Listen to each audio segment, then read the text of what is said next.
Hello and welcome. Welcome everyone to the inaugural Behaviour Science book chat with me, Louise Ward, Prakash Sharma and Tony Vara. Created just a few weeks ago, we now have over 500 members and 100 plus more at last count waiting to join. Born from a LinkedIn post of Nudgestock Speakers books, the three things that link us all together are behaviour science, the Nudgestock 2020 Festival, and advertising. If you don't have an interest in at least two of these, you've clicked the wrong Zoom link. We all love stories, and the story of this group is an unlikely one. Created 3 weeks ago, it was Prakash who posed the question, how would we make this group function, how to choose the book, and how often to meet? It was Tony who replied, suggesting that we read Rory Sutherland's book Alchemy, and just 1 week ago, Prakash posted the book choice to the group and I offered to host. There was early interest from Piyush Krishna and Animesh Sharma, and with 5 people on board and already 41 members, we felt we had a club. Well, 5 days ago, the numbers had risen from 41 to 110. I emailed PR in Ogilvy to let them know that they might be interested that post Nudgestock we'd created a book club and we were reading Alchemy. Not really expecting anything to come of it, I noticed a reply signing in the next morning. Not only had Ogilvy PR acknowledged the email, but Rory was in on the chat and had offered to record a short video. To say we were excited was a slight understatement. So my own story of how I'm here talking to you today is that I grew up in an advertising house. With my dad working as an account director, we lived by the brands of whatever his current campaign was. As a child, my superhero was an actor called Victor Spinetti, who was the Mad Jaffa cake eater. And we had boxes of McVitie's chocolate digestives under stairs. We drove a Volvo car. We went to Coral Leisure Group sports events. And we travelled by DFDS ferry to Sweden. The big event was when the new ad came up on telly. But back to today and the chain reaction of events that has brought the three of us together and ultimately you here with us. A comment in a Nudgestock chat box. The initiative of Prakash to start the group and making me the page admin. And we've been overwhelmed by the friendly response and the enthusiasm of you, members. The first book we're going to chat about today is Alchemy by Rory Sutherland. We only have 40 minutes, so if we have a few minutes at the end, we can take questions from the chat at the side, which I encourage you to use to say hello to your fellow attendees. Other chat about the book can carry on in the post we put up with the recording of the event. So over to you, Prakash. Thank you, Louise. Good afternoon, good morning, good day, everyone. Thank you all for joining in. And I can see some of the faces already. I can see Jan, I can see Harmony, I can see Tim Clemens out there. And then I have a lot more people whose videos are off. Please, guys, feel free to put your videos on. Technology is fantastic. Let's see each other's faces, let's see each other smiling or frowning. Preferably smiling, right? So this is going to be good. Let's keep our mics on mute though, because there are a lot of feedback which happens. Someone walks in. I know my cat has given me a lot of trouble, my daughter too, time to time. Okay. There is no structure or format out here, okay? It's just all of us sitting down, trying to talk about a book. And the fantastic thing is, Rory knew about it. And he dropped in a note. He has prepared a small video. Now it's quite possible many of us out here have not read the book. That's okay. Yeah. It's also possible many of us out here have not seen the video which he prepared, right? The good thing about the book itself is very simple. We'll talk about it, me and Tony, and that should give you a small idea what the book is about. And as for Rory's video, he says he's amazed, not in this accent. It's a British accent, right? So he's speaking like Rory would. He's amazed that people came together. He's happy about it. And after speaking about things for some time, he left us with 2 questions. And I want to bring up those 2 questions right now.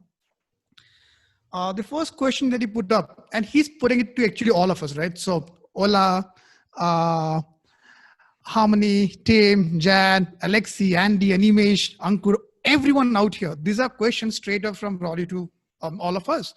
The first question he says is, this pandemic has forced us to change our behaviors. Now, behaviors are a constant, right? They don't really change much. So he is asking us to wonder, which of this behavior change are long lasting? You can see a long lasting impact, maybe a second or a third order impact down the line.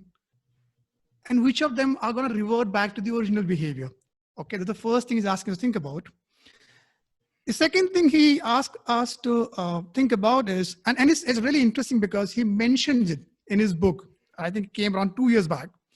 And in his book, he's saying, it beats me why people in the knowledge industry have to go to office. We have the means, we have the technology. Why don't we work from home?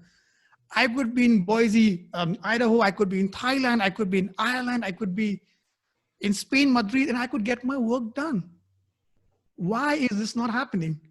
And cut to 2020, and this is middle of the year, and we all are getting our work done, many of us. I mean, there are something which cannot happen remote, we agree. But the knowledge worker part, it can, and it is. So Rory is asking us to think this as a second question, saying, why did it take such a long time for this to happen? And the beauty of these 2 questions are, we don't really need to have any idea about behavioral science or alchemy, the book, to think about these questions. So please feel free to think about this question as me and Tony get into a freestyle chat about the book. Feel free to type in your answers because Louise is going to, okay, the first question, I'm going to repeat the questions again.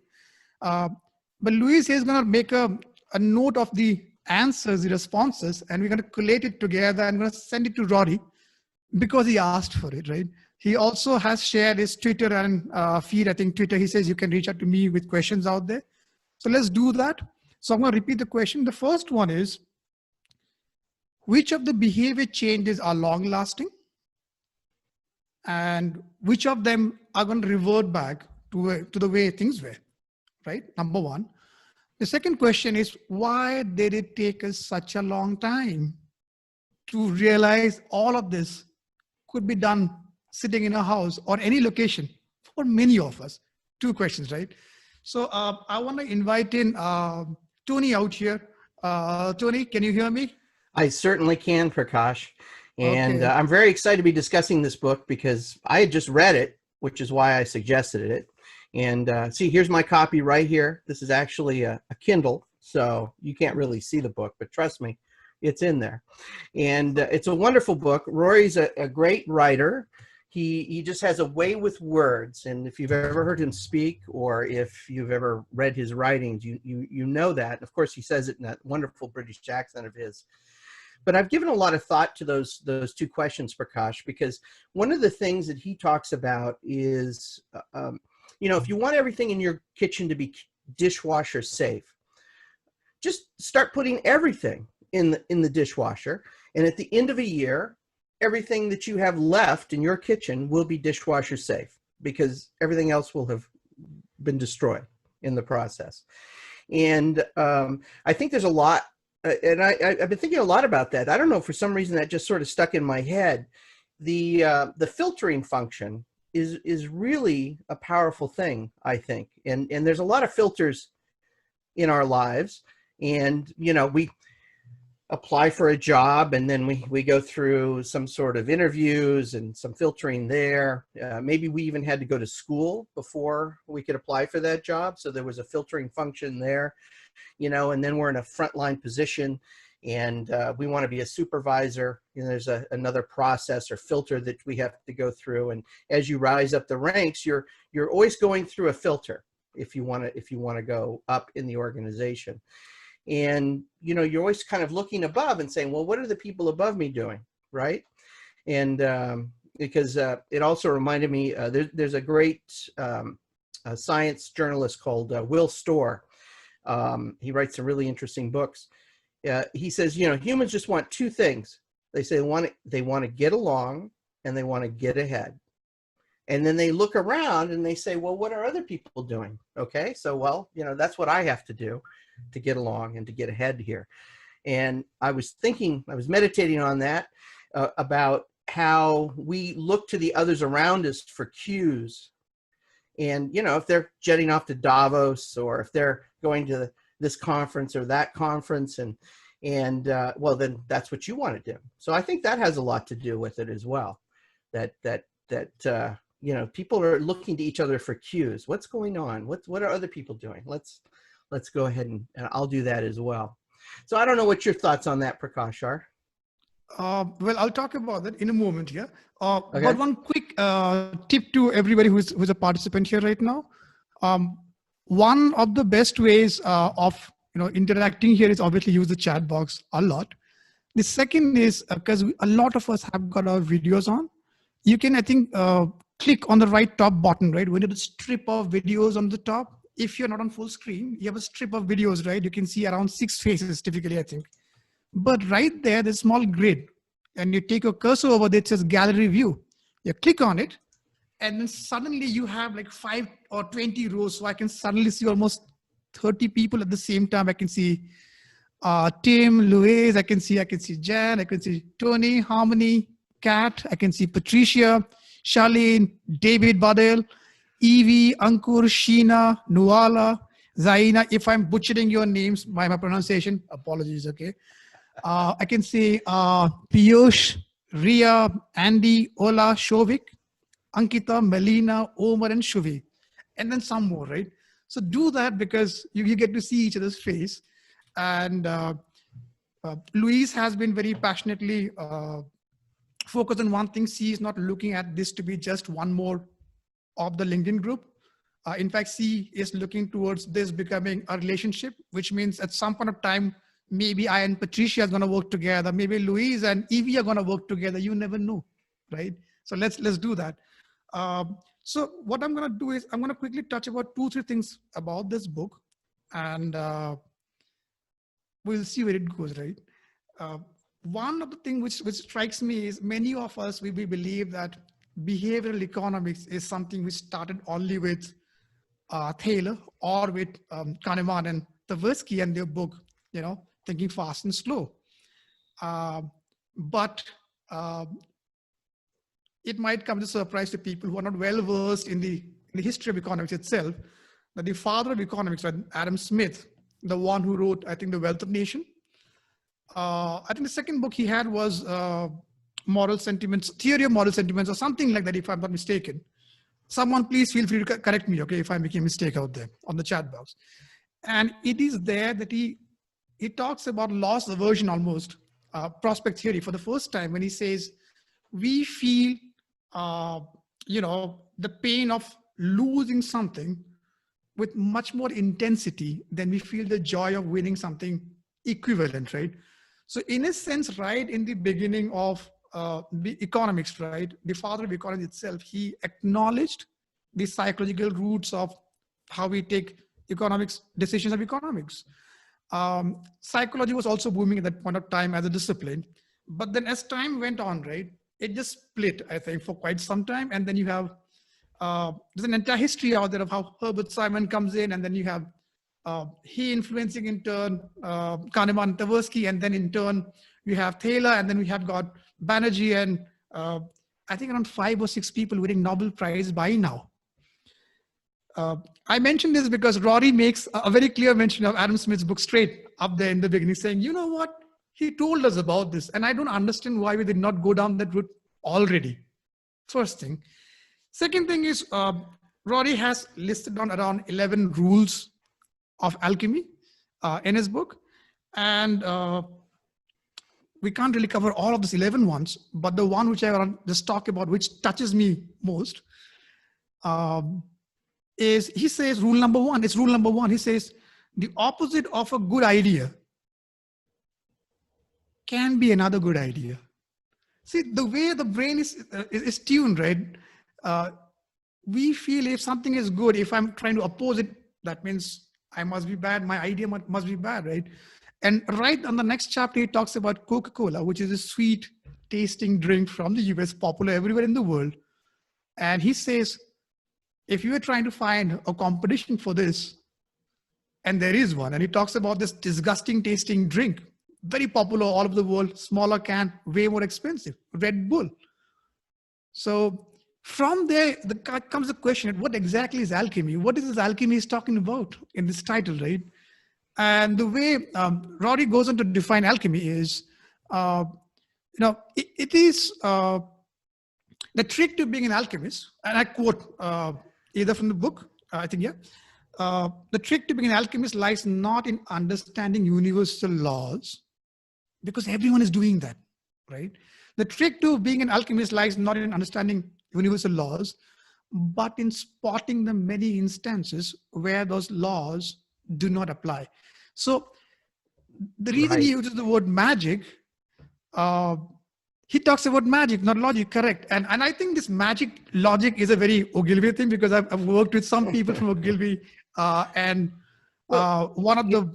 I'm going to hop in there, Prakash, because that reminds me, a classical economics is all, it's equations and math and logic. And when you're dealing with math, it's just a zero-sum game, right? Somebody wins, somebody loses. But that isn't how human relations or human behavior actually occurs. We could all win, and even though I'm parting with my money and I'm getting this good from you, we could all be both winners in that equation. It's not a zero-sum game. And I think that's where the alchemy really comes in, is between that interactions between people. It actually grows. It grows the opportunities. It grows the potential. It grows the good that we all get from it. Because I think, I'm not a big fan of economics, because I think economics kind of took a turn down the dark side, because they said, well, it's all mathematics, and if we, people are little units to be plugged in, forgetting the fact that there's context in all of those interactions between people. And economics is really there to describe human behavior. It isn't there to prescribe human behavior, not to constrain it. You know what I mean? Tony, you're absolutely right.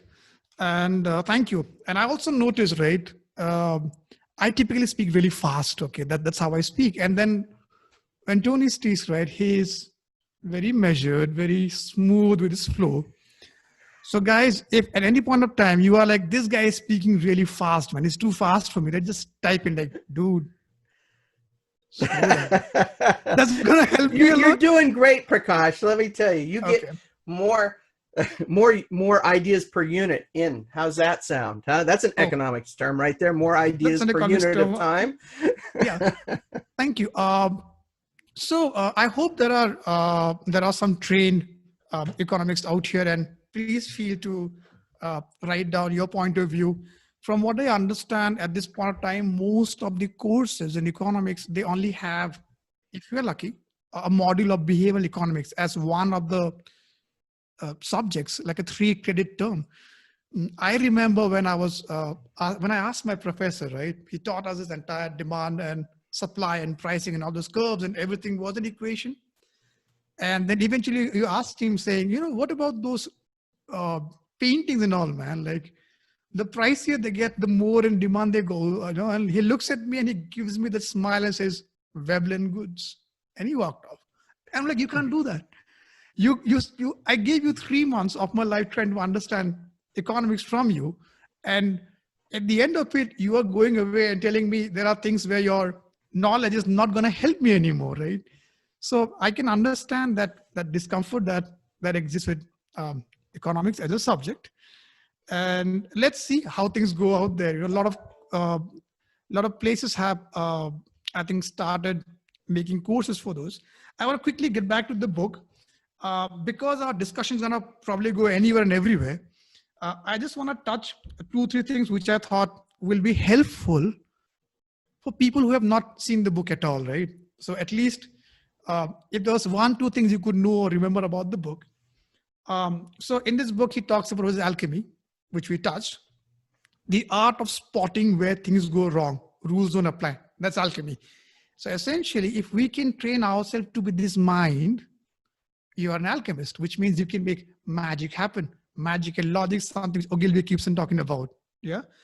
The second thing is he has a set of 11 rules that he talks about. The first one I told you about is very interesting.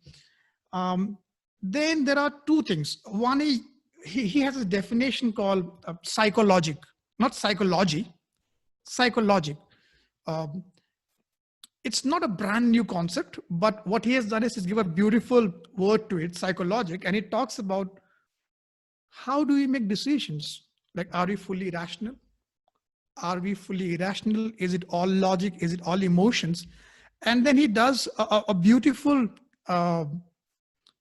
he drills a beautiful point down to us saying, see, the debate can go down to you have a logical way of thinking, or the use of the or, right? And I'm paraphrasing him out here. These are my interpretation. The use of the or can sometimes make you feel the other must be illogical, probably something not good, not desirable. But why are we interpreting emotions as the negative, quantity, or the negative or the minus side of logic? It doesn't have to be the bad side of it. So right. When the brain is making those decisions, and Tony, help me wherever I go wrong and off topic. Well, I'm about to hop in here, Prakash. Please do. Well, it gets back to that filtering function, right? So if you use logic to solve all the problems, then all that's left over are the problems that don't yield to logic or don't yield easily to logic. The example he used is trains. You can only make them go so fast. You can only put so many trains on a track, and you can only put so many people in a train. So if that's at its limit, what can you do at that point to change the experience of a train ride to go to work? And that's where I think a lot of alchemy can be used. I know that, here, everybody, there's a famous phrase. It's interesting. It's because I use it with freeways here in the United States, right? It's like, oh, we got to add another lane to the freeway, add another lane. And it's like every time you add a lane, more people show up to use the lane, right? And then you're right back to gridlock that you had before. But the opposite of build it and they will come is tear it down and they will leave. So if you take a lane out, all of a sudden, people have to find other options like work from home and the like. So it's, you got to kind of change what you look at or how you look at it to make the experience more enjoyable for people. And, his example in trains was perhaps to have the people who sit in the center of the train so they get a seat. So they get to feel like, okay, I'm sitting down. I got the better of the deal. And then the people who have to stand now stand at the edges of the train towards the windows. And so they can look at the view and maybe have a little stand there where they can put their laptop or their cell phone or something like that. So the experience gets changed. So not only do the people, so instead of the people who sit, get the seat and the view, they just get the seat. So it's a trade-off. You can either stand, get the view, or get the seat and you get to sit down for your trip, which also kind of rolls into another thought that I had, because we were talking about, why is work from home, why has that not really caught on?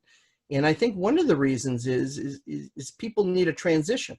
It's like, I'm at home, now I get on a train, grab my coffee, and I go to work. Well, what do I do now? I roll out of bed and I roll into my office. There's no transitional, there's no liminal state there where you're between one thing and another.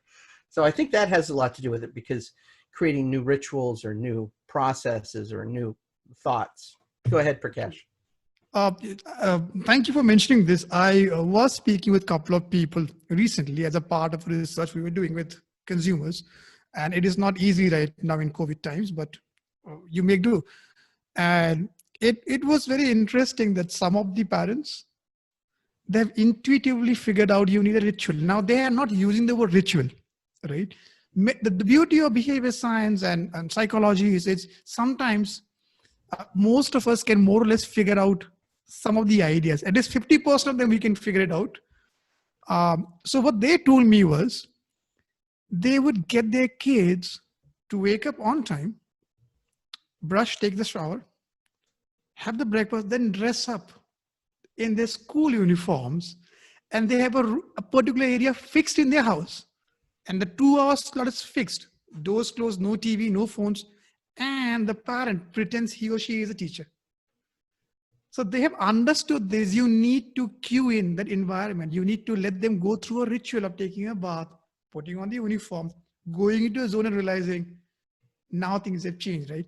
So I remember some interesting story from I think World War I or II days, when BBC radio presenters, right, in UK, they were required to wear proper suit and boot and like all decked up gentlemen, and then go on the radio. No one is seeing them, it's just their voice. Why dress up? And it's the same power of ritual, wow, fantastic. The meeting has been upgraded and now includes unlimited minutes. Perfecto, right? So we actually had a backup. That's right. Intermittent reinforcement. That's right. Intermittent reward right there. Doesn't happen every time. That's really nice. So I don't think we have to paste the backup meeting room out here. Let's continue out here. Guys, please keep an eye open for someone named Rory, because he is famous for quietly sneaking into meetings and just observing and not saying anything. And then it disappears. I've seen him do that at least twice. And just keep your eyes open for that. And Luis, please keep on. I can see, I would love to read these chats. Please do us the favor of collecting them down. We want to read them all. And then want to share it to Rory too. And now that we have no pressure of the time limit, I think what you're going to do is you're going to just keep on talking, invite people. Yeah. Well, you may not have any pressure, Prakash, but at an hour, I'm going to have to take off. I think 1 hour is more than enough. I'm going to keep an eye on people's faces. And the moment, okay, I'm going to keep an eye on Evie. I'm going to keep an eye on Shuvi, Melina, Shavik. Then I got David and Harmony, right? And Jan out there. The moment I start seeing the smile gone from their face, I'm like, okay, these guys are getting, I think it's time for us to shut the F up, and we will just quietly pretend like, everything was smooth and say bye-bye. We'll try to not make it an awkward, abrupt ending. You know what we will do? We're going to invite in Luis, and like, Luis, it's all yours, right? Hi, everybody. Yeah, it's really great to see all your faces when I've been sending messages to all of you. And some of you I feel like I know very well already. I know it sounds weird. I mean, I've only spoken with Tony and Prakash 3 times now, but I think we feel like we're great buds immediately. I had a great chat on the sidebar with Melina. And Melina's put loads of comments, as have loads of you. You've been great taking part. But maybe, Melina, you'd like to just unmute yourself. Can I push you out there, and you could maybe just vocalize a few of the things you've been talking about, Melina? Oh gee, okay, well, hi everybody. I think I was just commenting on the different experiences of working from home and how things will potentially be shifting in. Someone was asking about construction and what that's going to do in the construction space if they're not building office spaces anymore, talking about more co-working space, and that people will need more and different space at home, where I'm able to work in my office. We bought a house that had space for me, but my husband's been stuck at our dining room table and the kids are constantly bugging him. So there's not, space for him. Just a little bit about status quo and, change, how that's impacting for people, and that it was maybe difficult for businesses to make that shift, but they weren't thinking about how their customers, things are actually better for them in this shift in a lot of ways. So yeah, just chatting with everybody kind of as we go. It's been great to see everyone. That's great, Melina. And Tim, you've made a few comments both to me in our personal chat box and in the sidebar today. Would you like to say a few words, Tim? Yeah, hi everybody. Hi from Copenhagen. Yeah, I mean, I work with privacy, so that's why some of my comments in the chat have focused very much on privacy and working from home. And I appreciate all the feedback that people have given me about, we can use virtual backgrounds, and you can all see my cat. That is a virtual background. It's not my wall behind me. But we need to also respect that we all have that right to privacy. And be aware that some of the tools that we're using, such as Zoom, they have facilities that track your eye movements. And then, if Louise has set this up, then she'll get a report at the end around our levels of attention. Okay. And that's a common thing in all tools. So some of us will get 100%, some of us will get 90%, 80%, etc., etc. So remember, if you're working on an enterprise solution with your company, those kind of reports, and it could be you say, well, I've got nothing to hide, but well, we all have something to hide sometimes. Or if we're not feeling well, or if it's, remember this kind of technology will probably pick up on our facial expressions, our moods, how we're feeling, and how, what kind of concerns should we have there? I'm not trying to be pessimistic, but that's what I'm coming at from, that's my angle. And, well done, Louise and Prakash. I just want to say that. I think you're doing a fantastic job. Oh, it's the magic is with the guy with the blue Yeti out there. That's Tony, right? That's his garage. He's in California. He's got a fantastic mic. It's a blue Yeti. And ever since I found about he's got a blue Yeti, I'm like, dude, let's be friends, dude. So yeah, I think the magic is all Tony and it's Louise. Thank you, Tim. If someone has read the book and has something that you want to share with all of us, just feel free to send a DM to Louise. And whenever she can slot you in, as we keep on talking, she's going to ask me and Tim to, Tony to just shut up, and then she will find a way to get you guys to speak, right? And to just bounce off of Tim's comment as well about privacy and sort of this Orwellian, digital panopticon that we seem to be continually going down on, in the UK, has one of the greatest concentrations of CCTV in the world, I believe. I don't know about Sweden or Copenhagen, excuse me. I'm an American. I'm sorry. My geography can be a little bit off sometimes. So anyway, I'm not sure about Copenhagen, but, facial recognition technologies and all of this, I think those are all great concerns, because computers can do everything much faster than we can in a lot of ways. So, and that is going to impact us all, I believe. So that's an important concern. We also, have to use these tools and like Will Storr says, get along and get ahead. So, it's, how can we use these tools to make our life better and to have a better experience of our lives? And I think this is like Rory said in his questions, this is a grand experiment about how we can use these new technologies. I know that for myself, I've always liked going in person to events, because there's so much serendipity that occurs in the interaction between myself and the other attendees that I never thought I could get that again, online. I never thought I could get that online.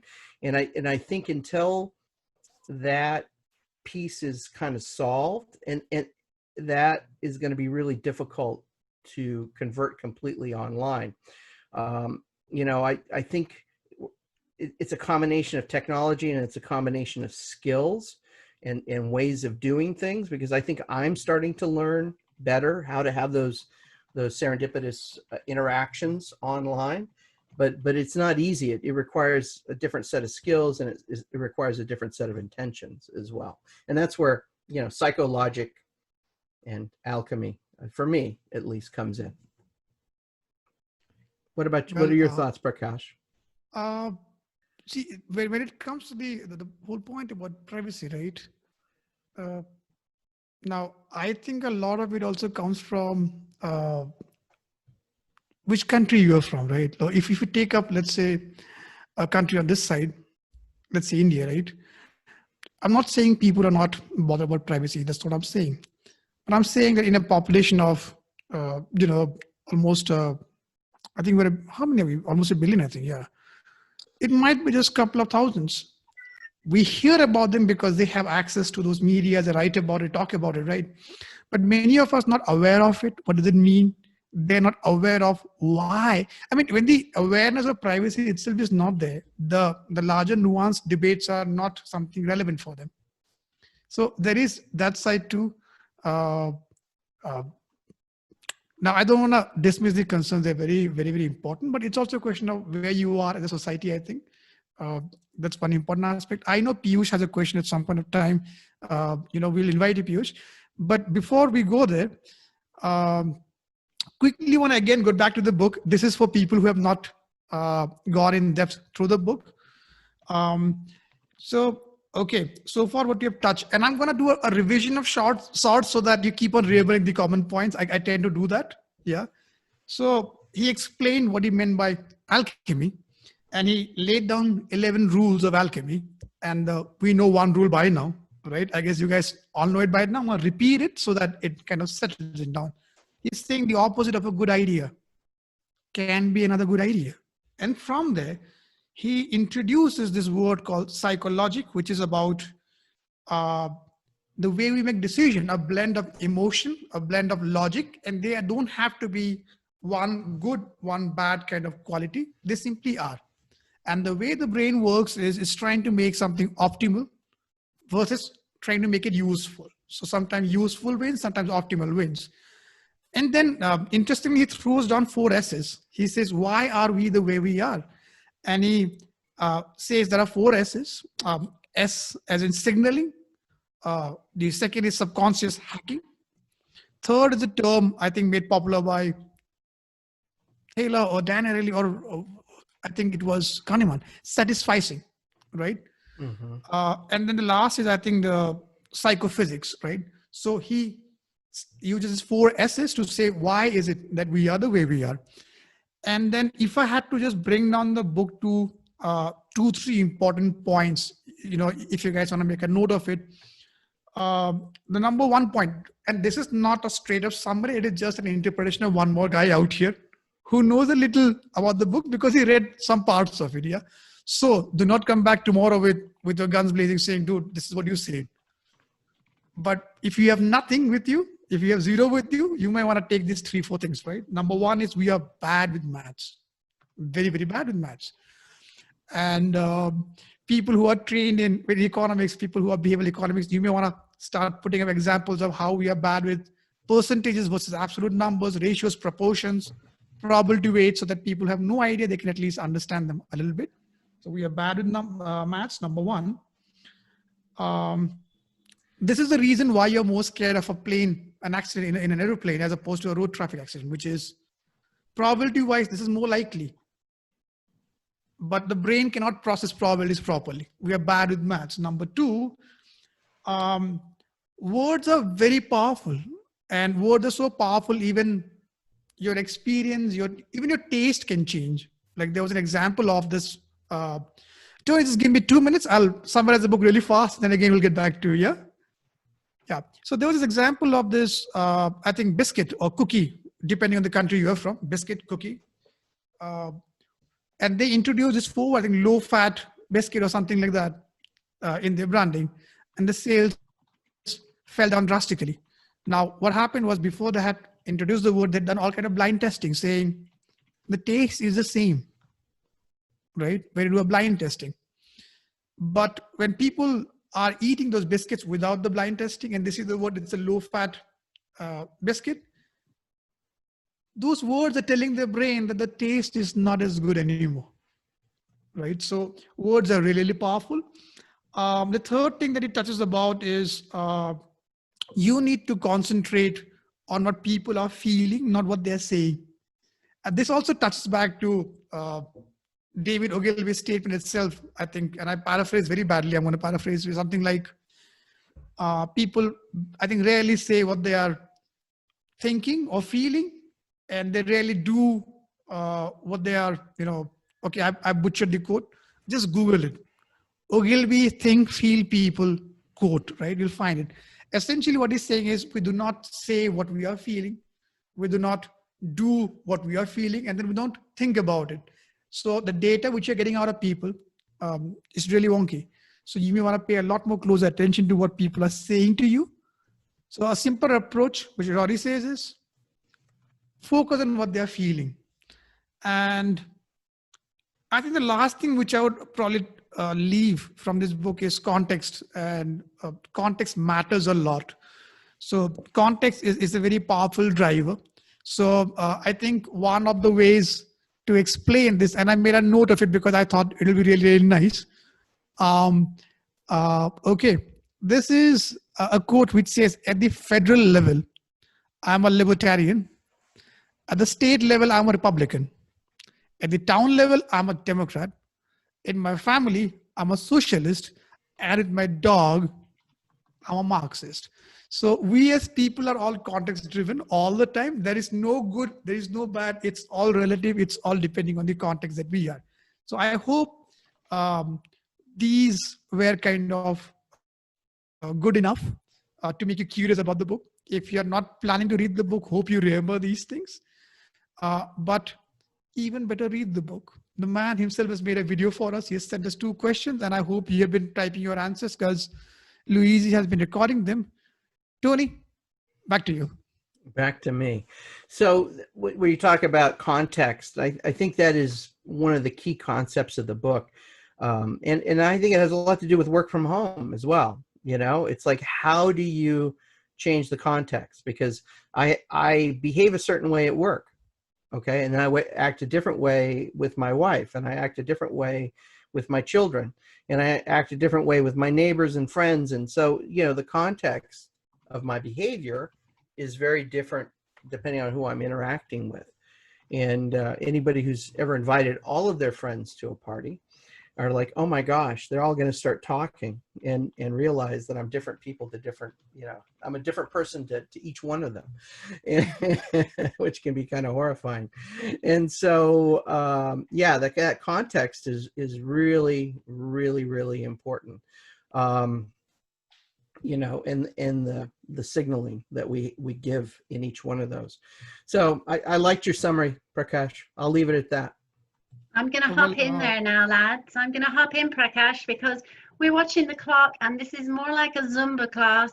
We don't want to keep you all on a Sunday afternoon or whatever time of the day it is for you there. I'm seeing 45 minutes running there, and I'm very conscious that question came from, was it Piyush? Particularly said he'd like to say something. Can you hop in there quickly, Piyush, if you're still with us?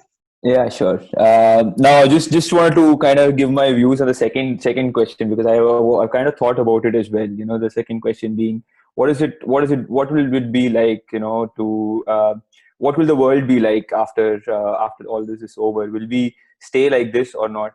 But I feel that this work for home thing will definitely stay. And I have so the reason why we haven't changed, the reason why we didn't start working from home, I believe is status quo bias. So we like being in our comfort zones, and the status quo has always been for years to go to work. So that's how it has been.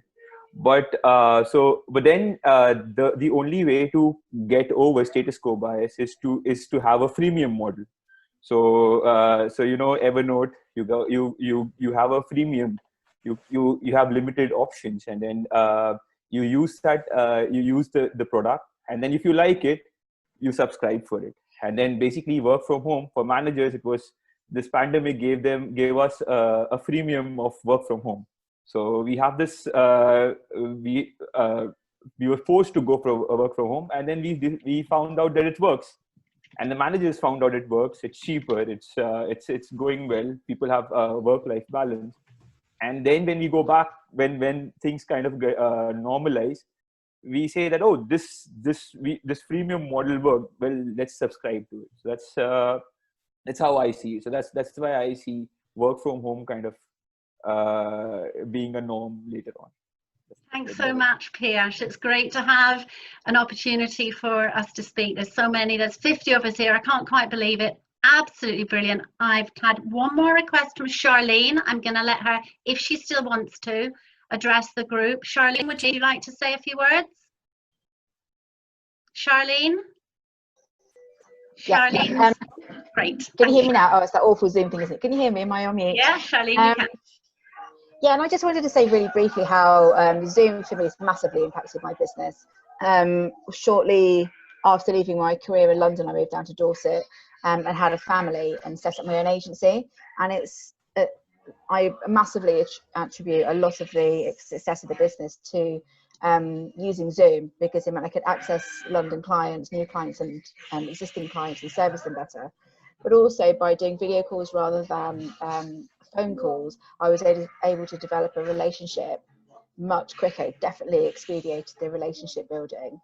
And there was I was living in a renovation project at the time when it very first started off, and really simply just had, those wardrobe like poles that you could have, and had a piece of MDF on the back of there with it, which was painted brand colours with the brand logo, which isn't what I've got now. We've upgraded a little bit, but and it massively changed the business. It really did. And I have refused in-person meetings at times because I think actually there's not a value. There is a place for it, but there's also, it doesn't need to be that way.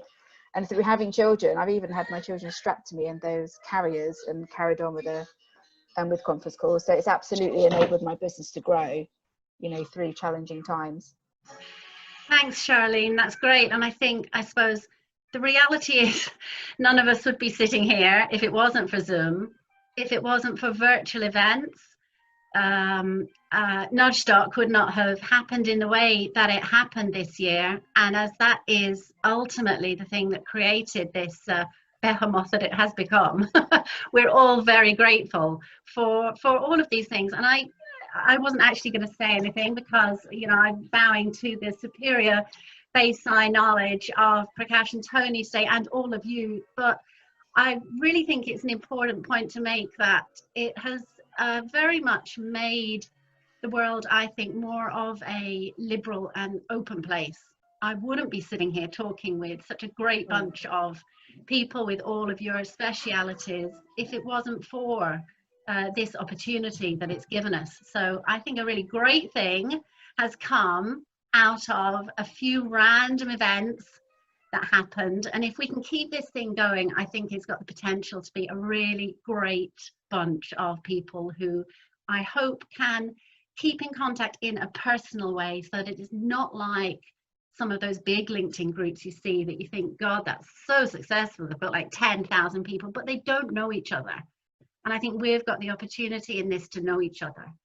So I'm going to stop talking now and say thank you to all of you who came along today. And I'm just going to let Prakash and Tony say goodbye to all of you. And as I just popped in the note there, I'll put a post up very quickly in LinkedIn, which will be just a follow-up chat.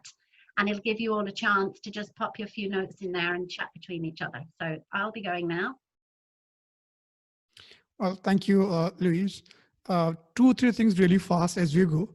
First thing is, you might have seen a post from Louise on the group saying that we are capping it for now at 500. This is not being a jerk. This is not being arrogant. It is none of those. By now, you all have realized that we wanna know what is Nuala doing. Is she in her office? Is there a background? We want to know, is Bab's screen, is she in her home? Is what is happening in the background out there? See a small whiteboard of sorts right out there. We really want to get to know each other.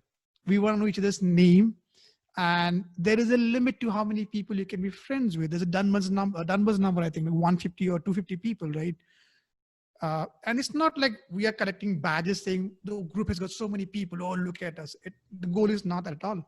The goal is actually to have 20 to 50 people who can talk with each other. And all future formats are going to be this. We'll be randomly inviting anybody to talk. You will put up today is day one. So it's just me and Tony talking. That's it. We are done. Here onwards, Louise, and she's going to invite you and say, Charlene, you are next. And you're like, oh, I have no time. Find the time, please. So she wants to be able to say that to you, which is why we cannot have 2,000 people. Hence the decision. We are not saying we will not admit anybody anymore. For now, we're just keeping it here in 3, 4, 5, 6 days. Hopefully when that push from the Ogilvy's post dies down and people don't say, I want to join, then we will see, how many people are there should be, how do we make it a more engaging group. Yeah. So the idea is to make the group engaging. It doesn't come from the me, Louise or Tony being arrogant. That is not at all where we are. Number one. Number two, please go ahead, type, write, engage, right? The only thing I think which Louise said we should not do is try to sell. So that obviously there are so many more groups we can sell. Let's sell over there. Behavioral Economist, I think it's got some 12,000 members, a bigger platform to sell. This is a tiny group. We talk books. We talk about our observation. We talk about what we have seen. Maybe we tried a trick with our kid. Maybe we tried a trick with our parent and it worked or it failed. We just write over there, right? Most of us have access to all the research papers. So sharing links of research paper does not help us additionally. But what we are looking for is stories, right? So if I can tell you this is what happened with my team, and this is how I changed it. Now that is something you can never find anywhere else in a book or in a video, in a course, right? So something more personal or observation like that is what we're looking for. And I think that is what I was trying to tell. The book has been covered. Thank you all. Tony, all yours. All right, so I'll hop in for the last word here. Thank you so much, Prakash and Luis. Those two are the ones that really made this happen. So, kudos to them. That's all I have to say. Yay! But my last thoughts are, let's make this into, a virtual, not trade show, but conference where the value really is the interaction between the attendees. I think that is a real key component to this is, me talking to Louise and Prakash, something emerges from that. All right. And Kat talking to Nuala, something emerges from that. And so let's keep that rolling. Let's keep that going. There's going to be 2 meetings a month. One is going to be focused on a book and the other is going to be focused on some other topic. So, let's use this as an opportunity to make something better than what has existed before. And that's my thought. Louise, you want to sign us off? I certainly do. I've unmuted myself, so just down to the bare etiquette of saying I really appreciate that you've all given us both your time today and your time to comment and chat with me on LinkedIn and introduce yourselves. It was going to be just a lovely thing of chatting to 20 people each day and hi, now it's your turn, and now there's 500. It's become a bit more of a monster thing to get through. But still, you've all made the effort to come along here, the 50 of you, for the very first event. Be very proud of yourselves. We really appreciate it. We are overwhelmed by the kindness and the way you've all made the effort to interact with us. And as Prakash says, I'll be hoping that each of you will now hop on, take your part and contribute to the group. You've all got something to say and we're all really interested in your stories. So I'm going to wave here now and say bye. I'm leaving the group. I'm giving you all permission to leave the group. Let's all wave to each other and say goodbye and see you very soon. Bye now. Bye.